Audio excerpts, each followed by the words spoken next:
Jai. Jai.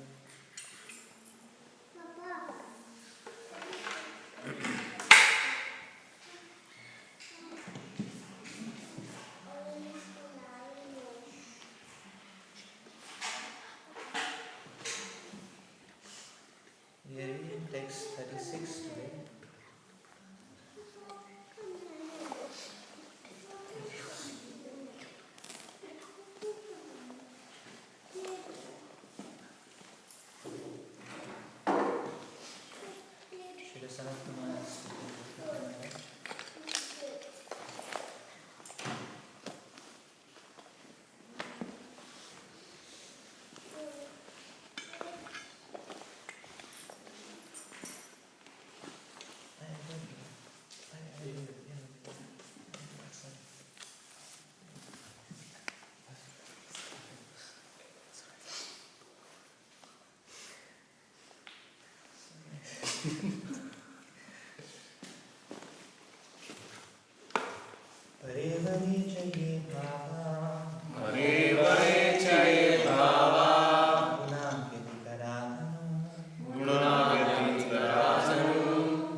Isha Vidvam Sita Shisham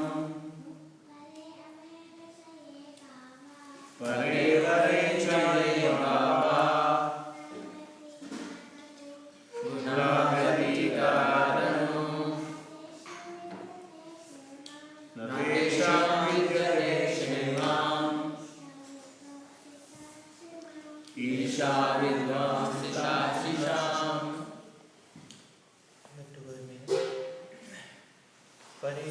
Hare. In the highest status of life. In the highest status of life. Avare. Avare. In the lower status of life. In the lower status of life. Cha. And. Ye. All those. Bhava. Conceptions. Guna. Material qualities. Vyatikara. By interaction. Anu. Following. Na.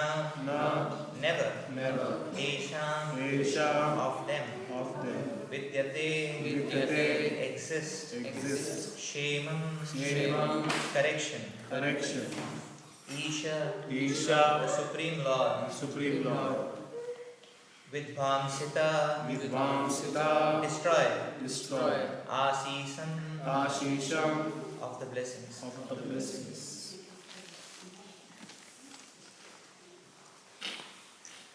Translation and purpose. Srila Prabhupada.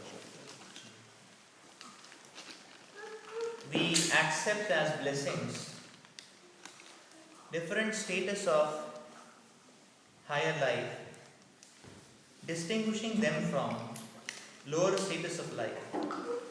But we should know that such distinctions exist only in relation to the interchange of the modes of material nature.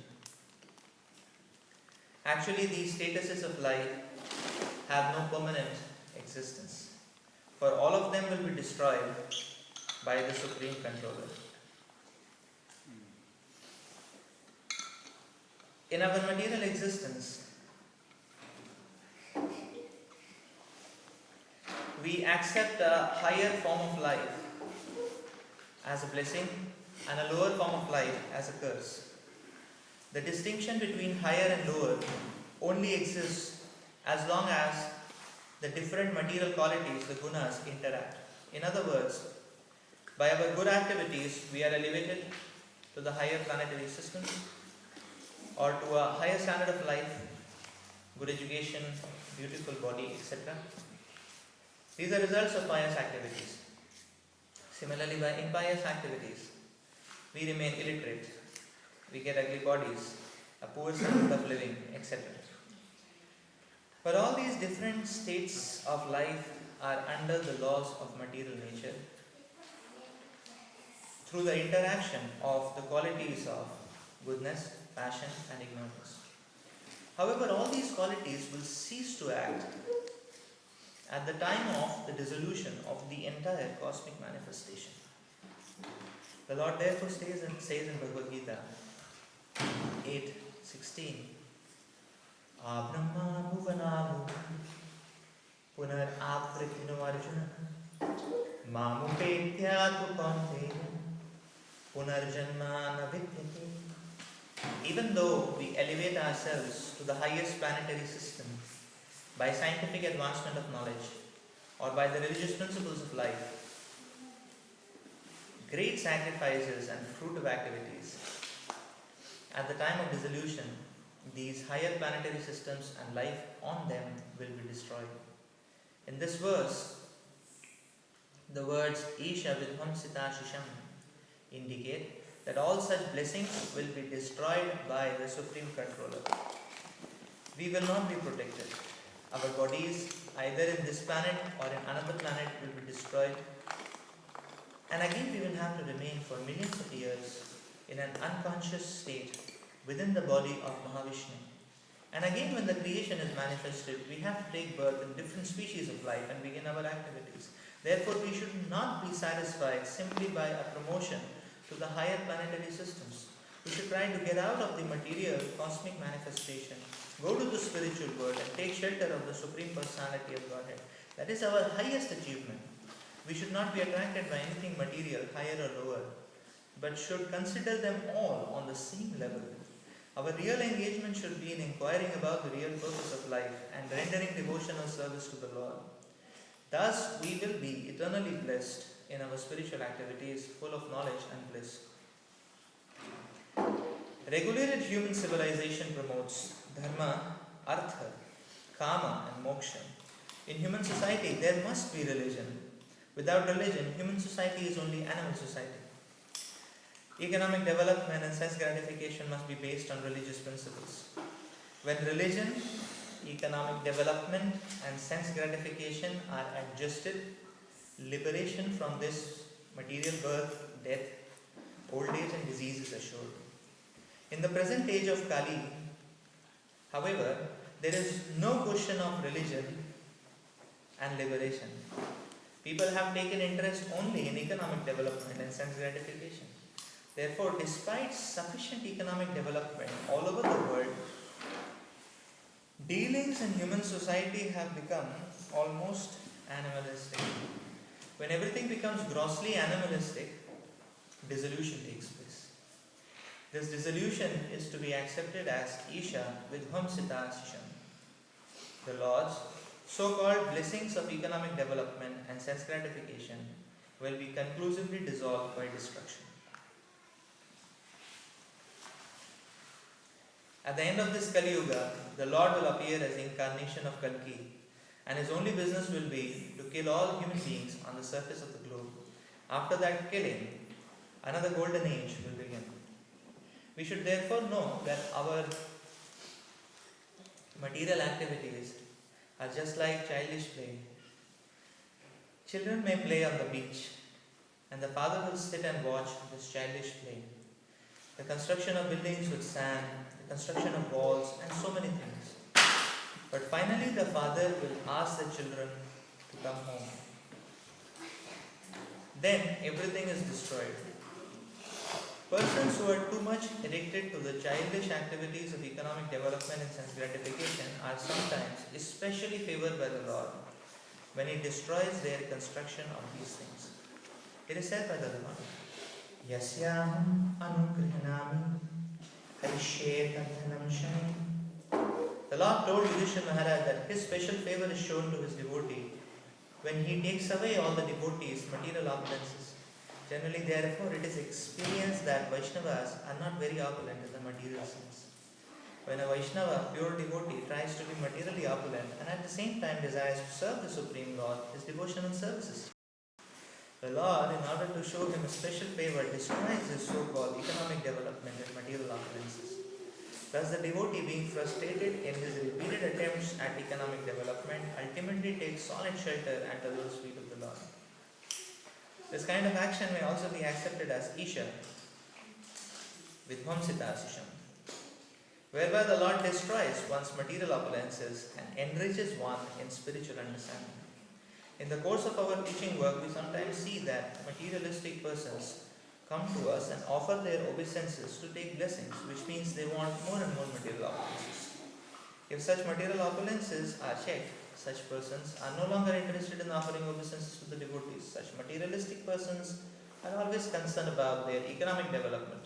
They offer obeisances to saintly persons of the Supreme Lord and give something in charity for preaching work, with a view that they will be rewarded with further economic development. However, when one is sincere in his devotional service, the Lord obliges the devotee to give up his material development and completely surrender unto Him. Because the Lord does not give blessings of material opulence to His devotee, people are afraid of worshipping Lord Vishnu because they see that the Vaishnavas, who are worshippers of Lord Vishnu, are poor in superficial material opulences. Such materialistic persons, however, get immense opportunity for economic development by worshipping Lord Shiva. For Lord Shiva is the husband of Goddess Durga, the proprietor of this universe. By the grace of Lord Shiva, the devotee gets the opportunity to be blessed by Goddess Durga. Ravana, for example, was a great worshipper and devotee of Lord Shiva, and in return he got the blessings, all the blessings of Goddess Durga. So much so that his whole kingdom was constructed of golden buildings. In Brazil, in the present age, Huge quantities of gold have been found, and from historical references in the Puranas, we can guess safely that this was Ravana's kingdom. This kingdom was, however, destroyed by Lord Ramachandra. By studying such incidents, we can understand the full meaning of Isha Vidhamsita Sham. The Lord does not bestow material opulences upon the devotees, for they may be entrapped again in this material world by continuous birth, death, old age, and disease. Due to materialistic opulences, persons like Ravana become puffed up for sense gratification. Ravana even dared kidnap Sita, who was both the wife of Lord Ramachandra and the goddess of fortune, thinking that he would be able to enjoy the pleasure potency of the Lord. But actually, by such action, Ravana became Vidhamsita, or ruined. At the present moment, human civilization is too much attracted to economic development and sense gratification, and is therefore nearing the path of ruination.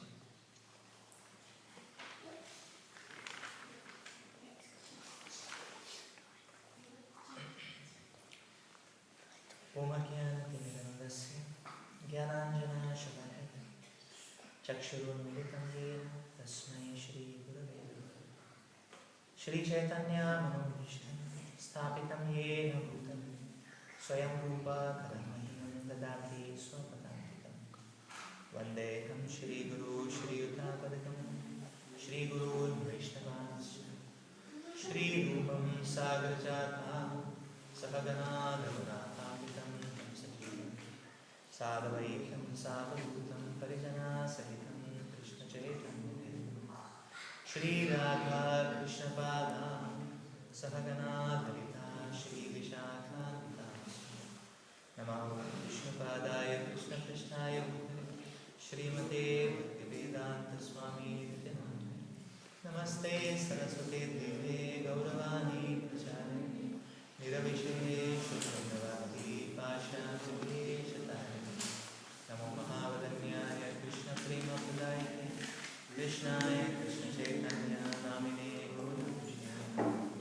He Krishna Karuna Sindhu Dinabandhu Jagatpati Gopeshu Vijayakanta Shirakanta Namostute Tatlakanta Gauranti Shirabhe Vrindavaneshwari Vrishabhanu Sute Devi Pranamami Hati Nilachala Nivasaya Nityaya Paramatmani Balabhadra Subhadra Jagannatha Yate Namaha Vancha Kalpatarubhyasya Kripa Sindhuve Vacha Patitanam Pavanebhyo Vaishnavebhyo Namo Namaha Jai Shri Krishna Chaitanya Prabhu Nityananda Shri Advaita Gadadhara Srivasadi Gauranga Hare Krishna Krishna Krishna Hare Hare Hare Rama Rama Rama Hare Hare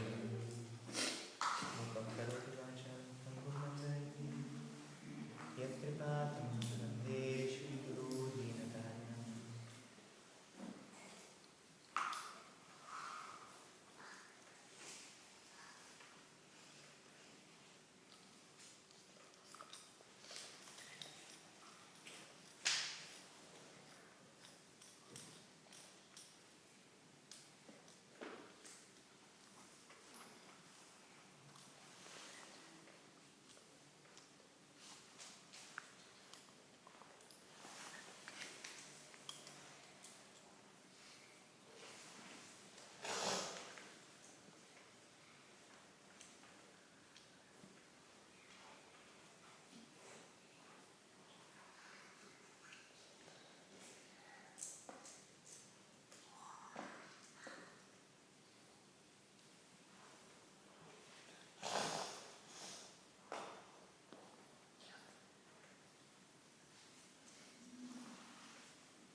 Shiva Samatama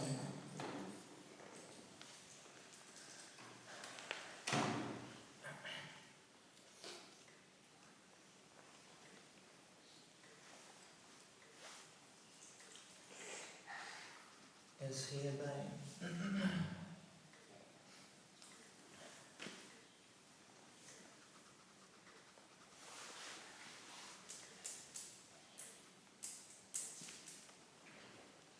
explaining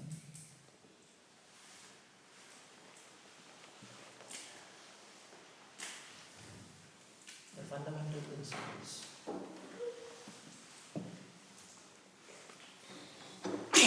which can steer our lives towards the perfection of existence.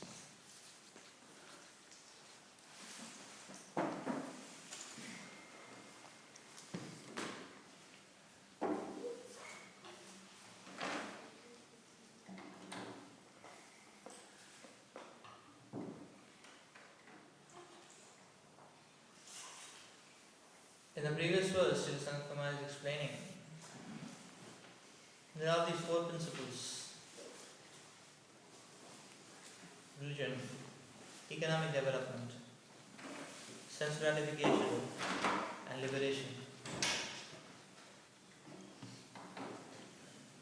It is liberation which has to be taken very seriously.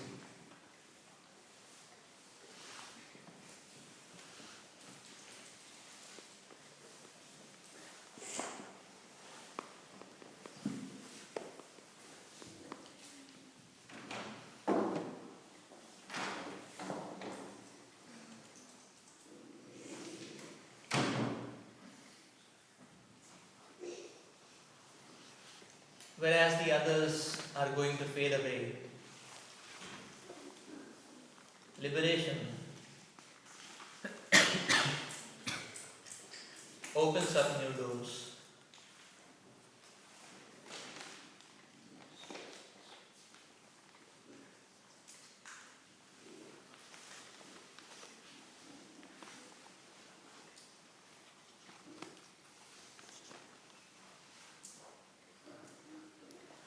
There is no doubt about the fact that material activities are entangling.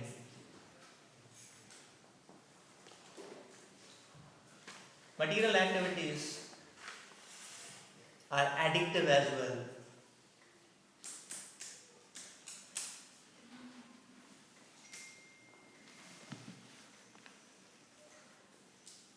And therefore, the pool of material activities becomes a very stringent trap for the living entity.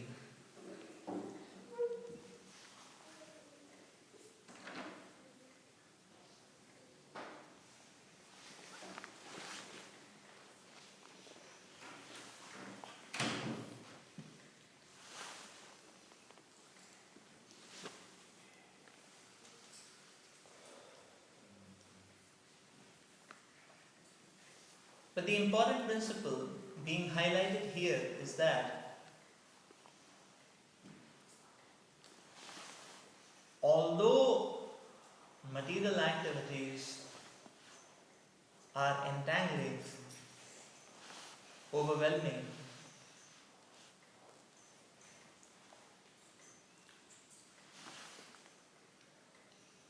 but our only hope is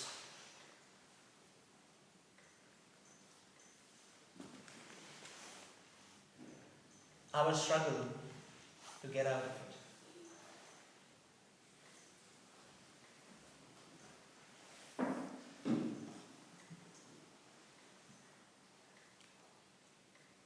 The struggle of a sadhaka to get out of the material illusions,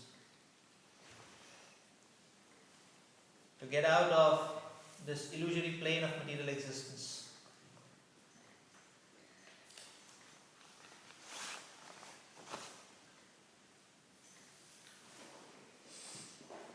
And that's why the concept of the concept of liberation is so much highlighted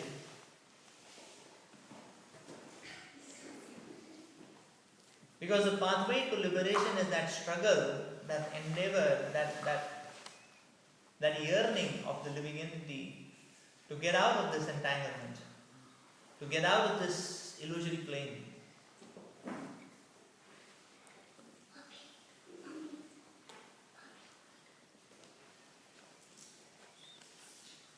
In fact, that marks the hallmark of a sadhaka.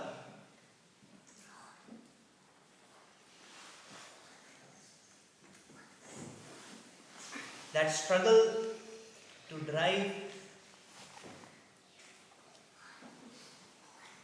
through the illusory plane, through these illusory activities.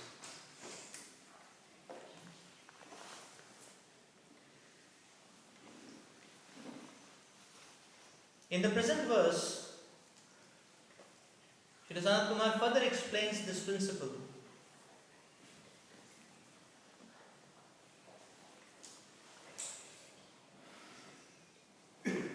In terms of highlighting the nature of material activities, the nature of material display.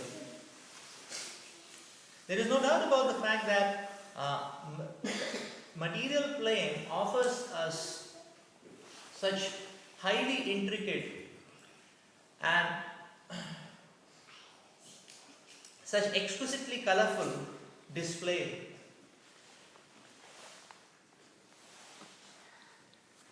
which in a way bewilders the intelligence of the living entity, which in a way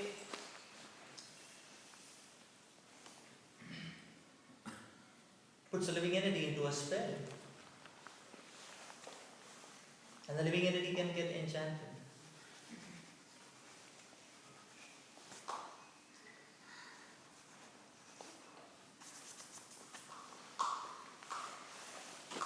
So the variegated flavors of the material activities and the material displays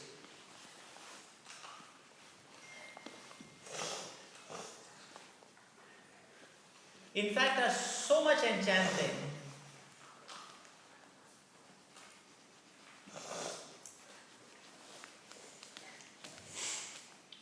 that one's whole life may pass away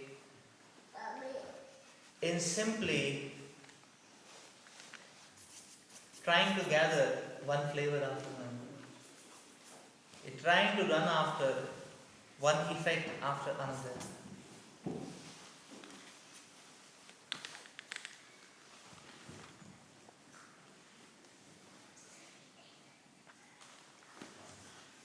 Rejecting a lower flavor and accepting a higher flavor.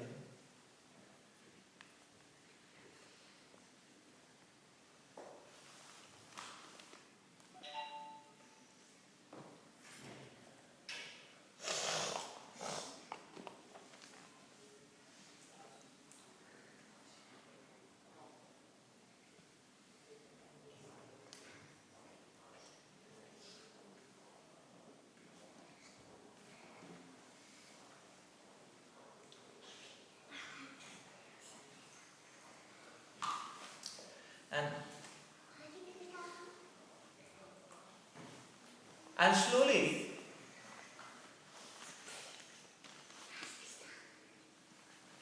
the high becomes low and they are still higher in the row.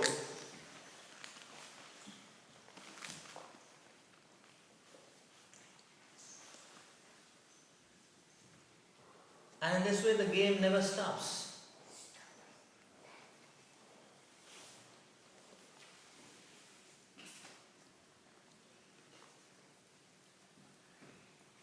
So here Srila Sanat Kumar explains that what is appearing as a higher status of life may be very appealing, and in front of the glaring dazzle or the effulgence of the dazzling effulgence of what is appearing as a higher status of life, one's present situation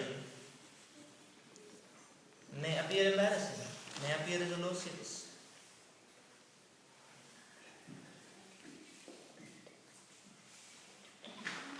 And in this way, the journey of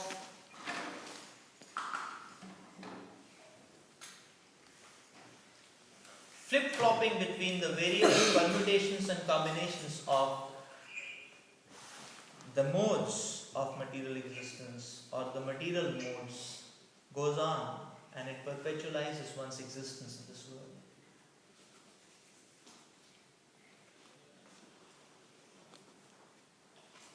So here it is explained that we may accept as blessings different statuses of higher life, and we may accept as curse the lower statuses of life. But these distinctions are simply various permutations and combinations of the modes of material nature. So these distinctions of higher and lower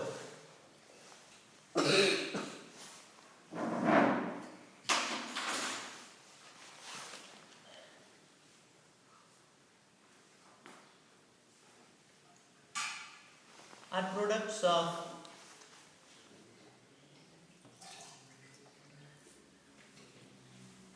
the wild figments of imagination of our own mind, material mind and intelligence and ego, individually and collectively. Individually it is conditioning, and collectively it is the fashion or the norms of the society. So that is higher and lower. Now Srila Prabhupada brings about this important aspect or this important revelation that what is a blessing and what is a curse.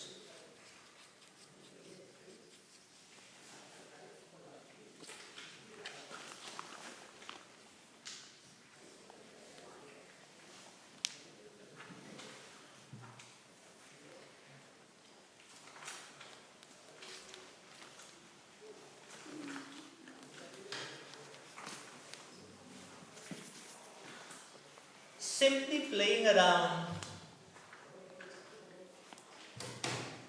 with different flavors of what appears to be a higher status of life is not a blessed situation.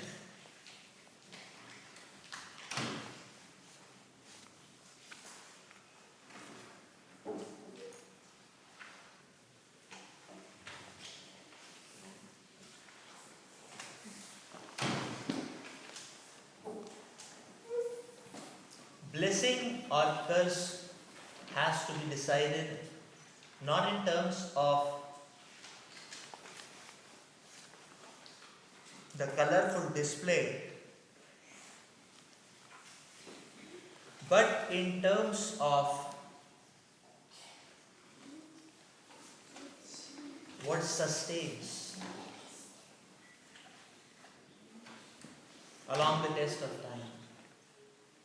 And that is why the one point argument which Srila Prabhupada is explaining is that all these flavors of high and low are transient, and eventually they are going to be destroyed. So which permutation or combination is our destiny brings about or our activities bring about, that does not matter, because it is all transient.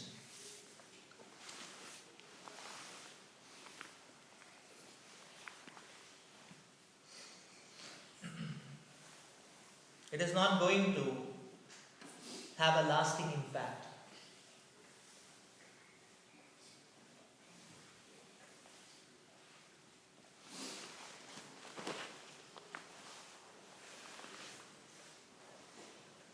It is just like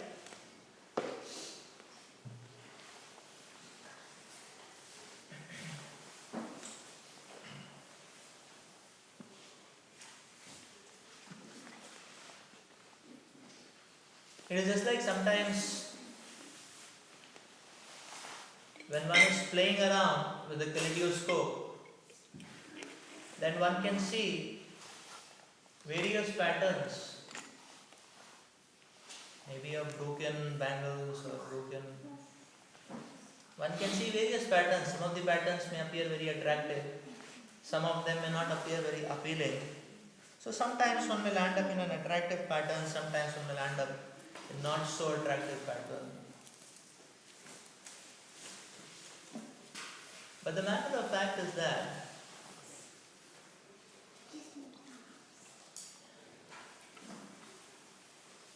it is all transient. It doesn't have any impact on our perpetual existence.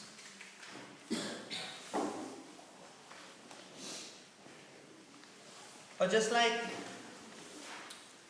people watch movies. Some movies may be very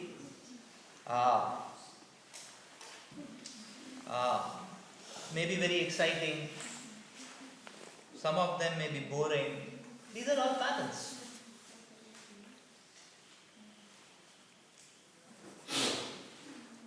But no movie can change the fabric of our life. So the material permutations and combinations create titillations.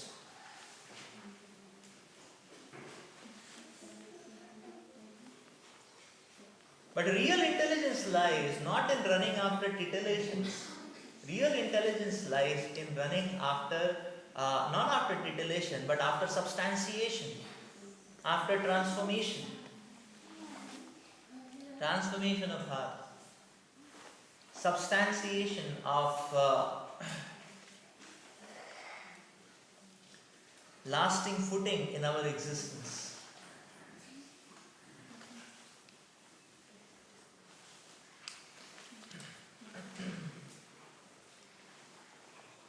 In the 6th canto of Śrīmad Bhāgavatam,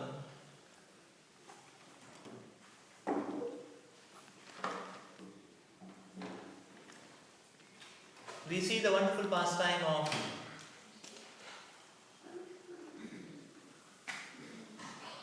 Maharaj Chitraketu.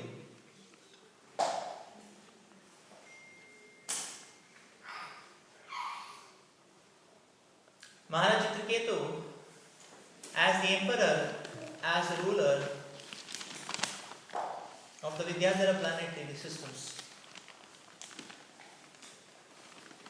with hundreds and thousands of, with hundreds of beautiful queens, heavenly damsels, and unimaginable opulences, an array of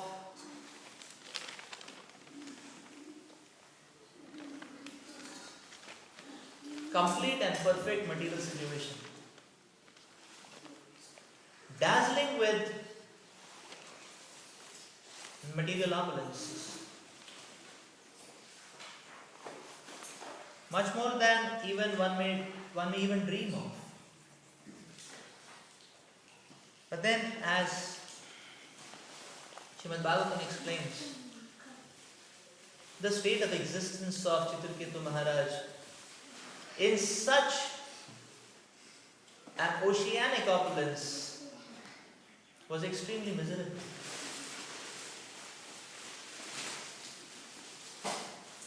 He was completely empty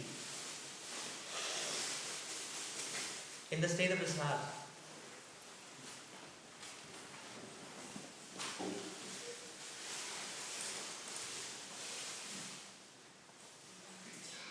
Because that one missing element in his life was enough to overshadow or fade away this entire game of opulence. And then that's what was Maharaj Chitraketu's hankering for a son. In spite of having everything, he was so miserable.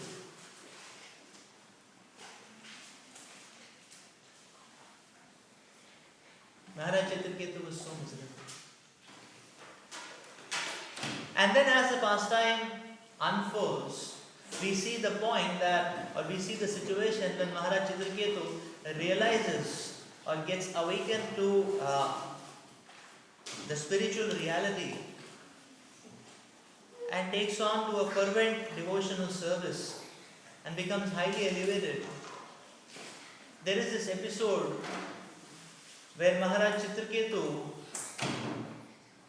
is cursed by Mother Parvati.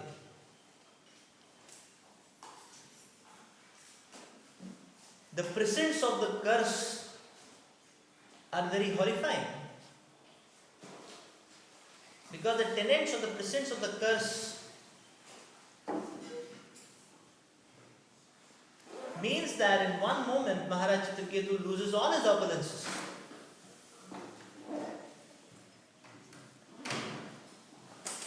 His kingdom, his following, his power, his prowess, his heavenly body, his beauty.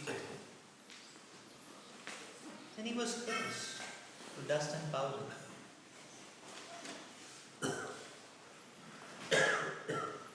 He was not even allowed to have a human body, what to say of a demigod body.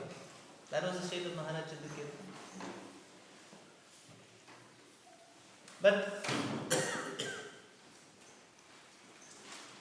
now Bhagavatam reveals that how at this juncture of Maharaj Chitraketu's life, when he was cursed to become a demon,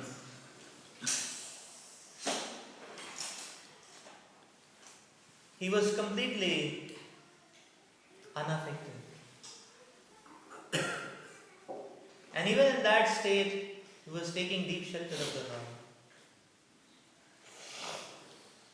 So we see this contrast in the life of Maharaj Chitraketu. In one hand was a situation wherein he was replete with almost any kind of opulence which one can imagine. Almost. And in the other kind of situation, the situation wherein Maharaj Chitraketu was deprived of almost every kind of opulence.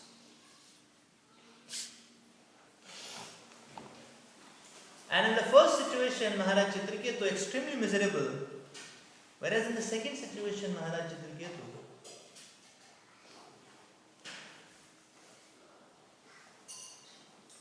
was completely blissful. The question is why? Because at that point of time or at that juncture in his life, he had attained that treasure which nobody can take away from a person. And that is one's surrender unto the Supreme Lord. That is one's devotion unto the Supreme Personality of God. Because he had attained that treasure,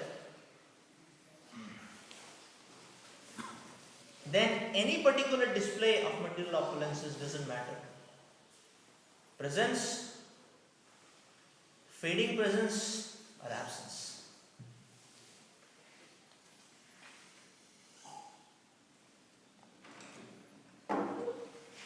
So therefore, as a sadhaka, as a devotee, one should strive for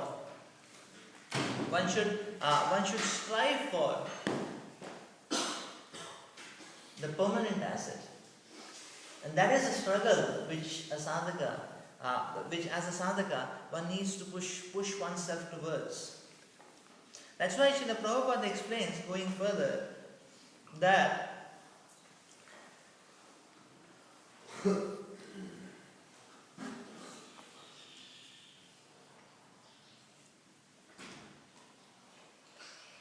although economic development and sense gratification are very strong forces. In fact, Prabhupada explains that economic development and sense gratification are the very primordial pulling forces which is pulling the material civilization forward.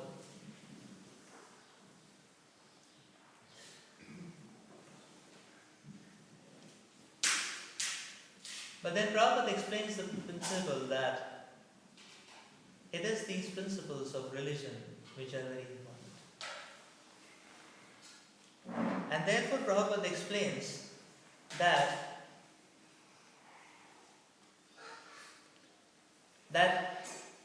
to be able to get out of this plane of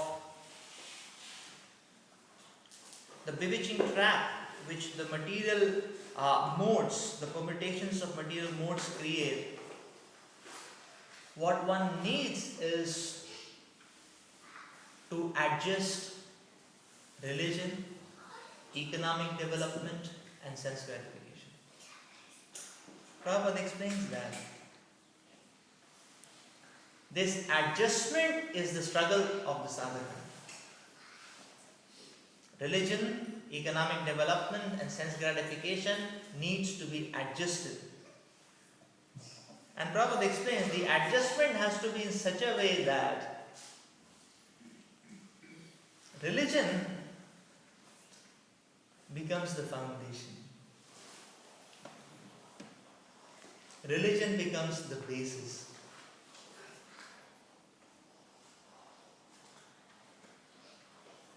And Prabhupada explains that when this is so, or when this is done, then and then only the question, there is a possibility, or the question of liberation surfaces up. There is a possibility, there is a chance that one can get out of this cycle of material birth, death, old age and disease. It is these duties, it is these activities of Krishna consciousness which should become the basis, Prabhupada explains. And this is the only way by which the possibility of liberation can exist. So therefore,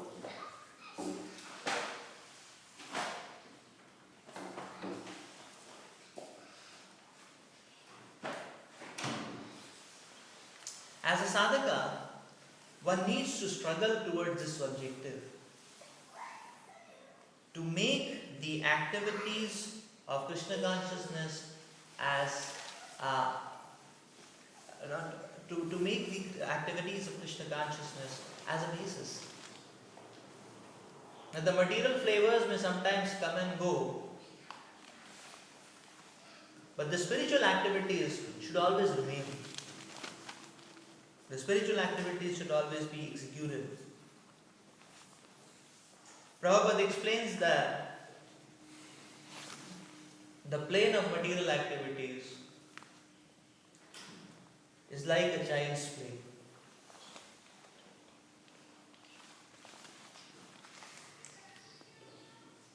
Prabhupada gives the example of small children playing on a beach, making castles of sand.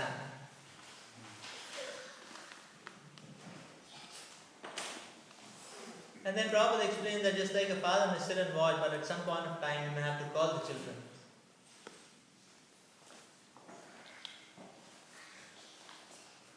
So in the same way, the construction of the illusory castles of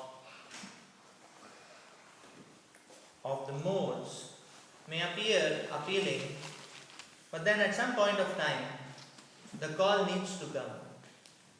At some point of time, one has to interface the reality of the call.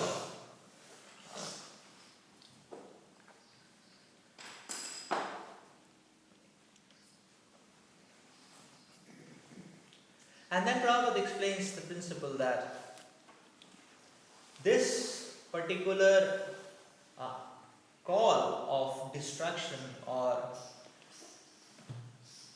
disillusionment, this was a mercy of the Supreme Lord.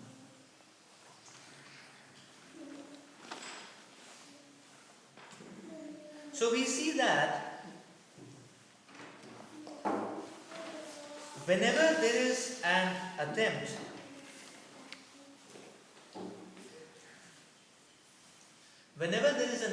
to, or whenever we struggle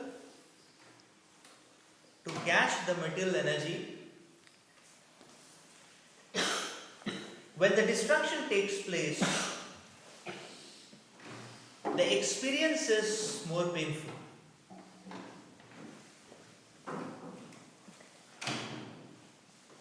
Whenever there is a struggle to run behind material energy, the destruction is inevitable, and when the destruction takes place, the experience is more painful.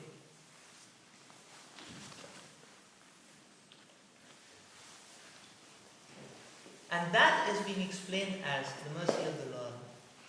That it is His mercy of the Lord. Prabhupada explains that disturbance is a proof of intoxication. The fact that in our life we face disturbance substantiates the point that there has been sufficient intoxication in our hearts. Because unless there is intoxication, there is not going to be disturbance. So therefore, the disturbance in our lives have to be taken as a warning.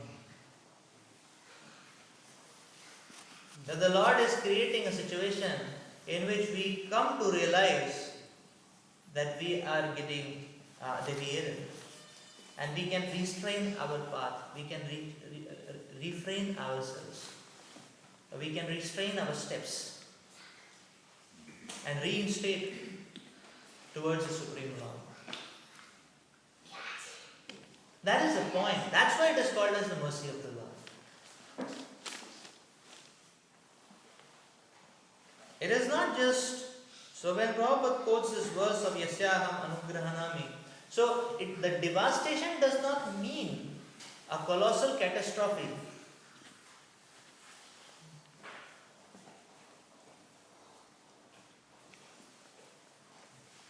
We may not be even able to bear catastrophes. But actually, the small disturbances in our life themselves can teach us a wonderful lesson. We don't have to go through excruciating, tormenting situations to be able to realize one's folly, but one can actually see and evaluate oneself on a continuous scale actually.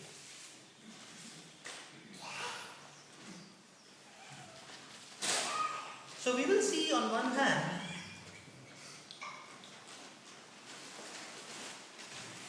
spiritual life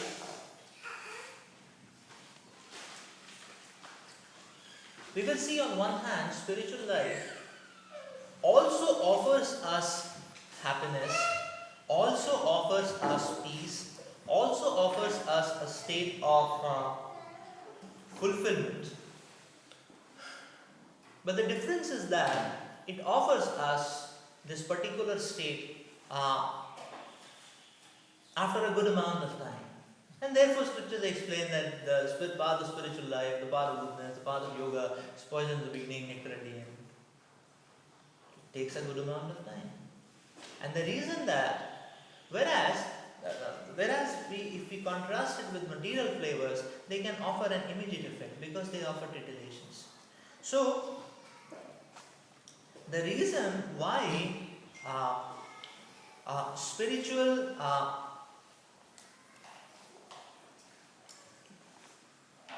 effects take time to come is because it creates a foundation for us. It creates a footing for us.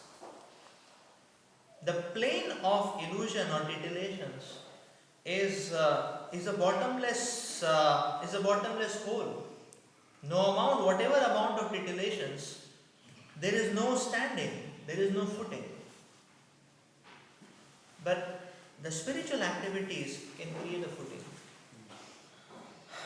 So this is the mercy of the Supreme Lord, and therefore actually there is the reason why the Lord does not put the devotees into a state of too much material intoxication or too much material opulence, so that very easily we can come to our senses. Because if the intoxication or illusion is too intense,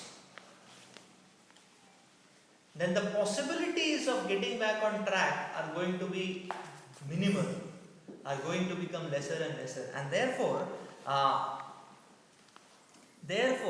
the time it takes to progressively move on the spiritual journey is going to increase. And that's why specifically the Lord does not offer material opulences. Now Prabhupada explains so beautifully here, specifically the Lord is not interested in offering material opulences to the devotees, because the Lord cares for the devotees, and that is His special flavor, that is His special favor. So we will see this is the same reason why in general Krishna does not interfere too much with one's material karma. We must see, even as a devotee, we are facing so many problems and struggles. And sometimes or many times it may appear that even after practicing devotion or service, the life and the struggles remain the same. So much struggle.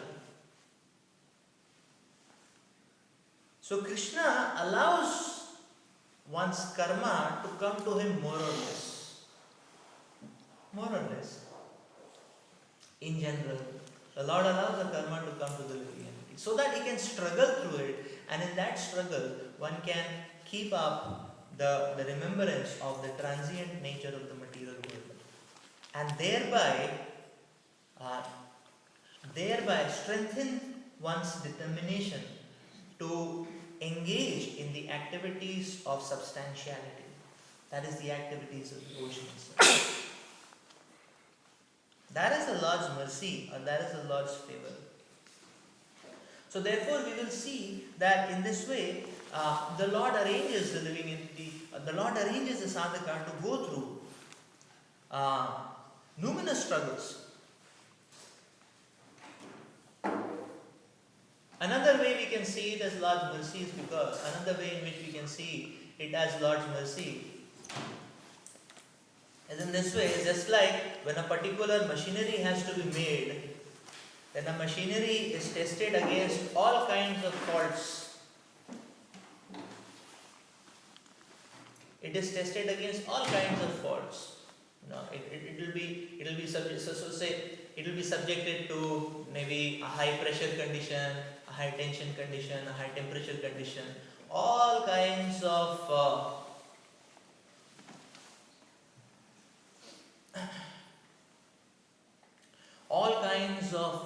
obstacles which may come to their highest degrees are used for testing. In that way, the machinery design becomes more and more robust. Therefore, when it is launched, it doesn't fail. In the same way, actually, we see that in the practice of a sadhaka, what may happen is that as time proceeds, the Lord brings about one weakness after another, fluffs up one weakness after another and exposes it to us. Then one weakness after another, one weakness after another. And then in that struggle, a devotee may be wondering that from one anartha is simply hopping to another anartha. And then maybe a little more subtle flavor of the same anartha, and maybe a relapse of the same anartha, and so on and so forth. And in this way, the struggle for a devotee always continues. But the point, the principle to be highlighted is that in this way, the Lord is making us more and more robust. The Lord is making us so much more and more robust actually. And that is the Lord's mercy. And that is the Lord's mercy. So therefore,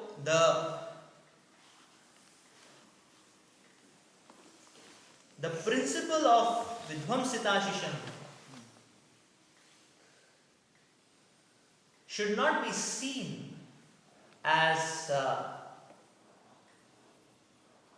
horrifying or a dreaded concept, but should be seen as a concept which helps us, should be seen as an active participation of the Lord, an active help of the Lord, which can steer us forward in our devotional journey.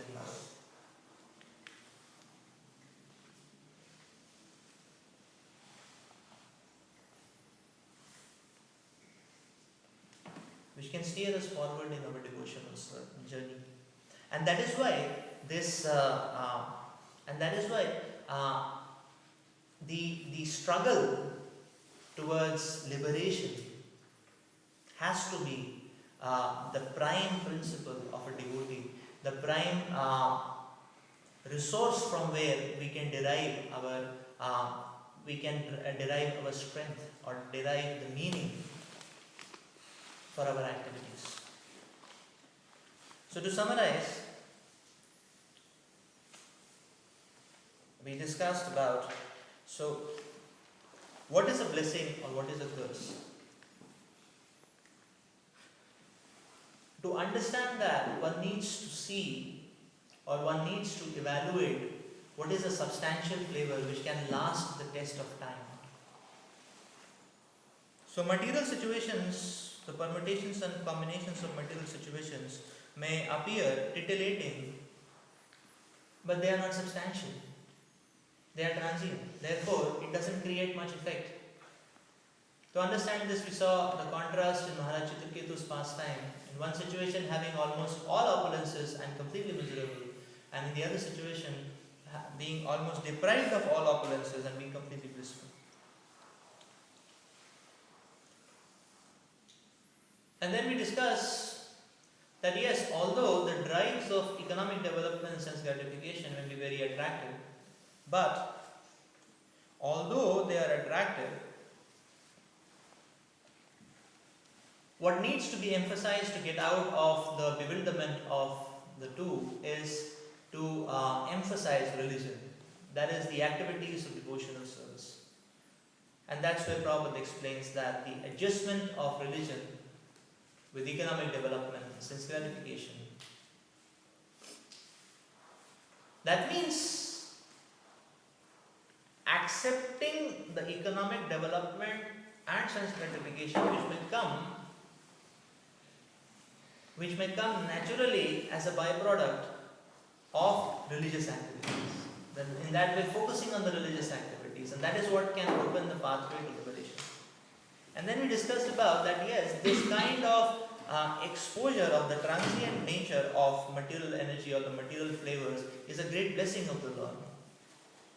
And that is the import of Yasyaham Anugrahanami, or that is the import of Vidvamsitashisham, which is being explained in this verse. The Lord, out of His supreme mercy, He is not interested in giving us material opulence so that we can very easily come back on track. And therefore, rather than hopping from one illusory shelter to another illusory shelter, one should run towards Krishna. That is the prime objective, or that is the prime activity which can drive one towards perfection. We'll stop here. Srila Prabhupada ki jai.